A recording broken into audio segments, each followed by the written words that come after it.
കോഴിക്കടയിലെ പണപ്പെട്ടിയിൽ നിന്ന് മോഷണം പതിവാക്കിയ ഒരു കള്ളനെ മുതലാളി പിടികൂടിയ വാർത്തയാണ്. 10, 20, 50 രൂപ സ്ഥിരമായി കവർന്നിരുന്ന കള്ളനെ കണ്ടപ്പോൾ മുതലാളി ഞെട്ടിയെങ്കിലും ആശ്വസിക്കാൻ വകയുണ്ടായിരുന്നു. കള്ളൻ കട്ടതൊന്നും ചേക്കുവിട്ട് പോയിരുന്നില്ല. ചിക്കമംഗലൂരു ജില്ലയിലെ അജംപുര പട്ടണത്തിലെ ജംജം ചിക്കൻ കട. ഇവിടെയാണ് മുതലാളിയുടെ പണപ്പെട്ടിയിൽ നിന്ന് പതിവായി 10, 20, 50 രൂപയൊക്കെ കാണാതായിരുന്നത്. മോഷണം പതിവായതോടെ കള്ളനെ പിടികൂടാൻ തന്നെ മുതലാളി തീരുമാനിച്ചു. ജീവനക്കാരെ പരിശോധിച്ചു. ഒന്നും കിട്ടാതെ വന്നപ്പോൾ മുതലാളി കട മുഴുവൻ അടിച്ചു പെറുക്കി.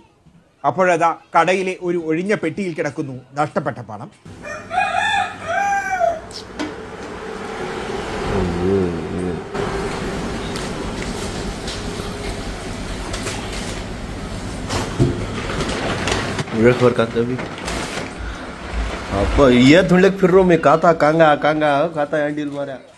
കള്ളനെ കണ്ടെത്തിയതോടെ മുതലാളിയും തൊഴിലാളിയും ഒരുപോലെ ഞെട്ടി. പുല്ലിനും ചെറിയ കമ്പുകൾക്കും പ്ലാസ്റ്റിക് കവറിനുമൊപ്പം 10, 20, 50 രൂപയുടെ നോട്ടുകൾ കൂടി ഉപയോഗിച്ച് ആഡംബര കൂടൊരുക്കിയ ഒരു എലി. ആ എലിയായിരുന്നു കള്ളൻ.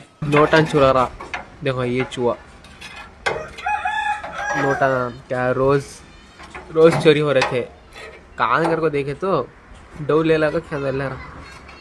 കള്ളനാണെങ്കിലും നോട്ട് കൊണ്ട് കൂടൊരുക്കിയ ഈ കില്ലാടി എലിയാണ് ഇപ്പോൾ അജംപുരയിലെ താരം. ഏഷ്യാനെറ്റ് ന്യൂസ്, ബംഗളൂരു.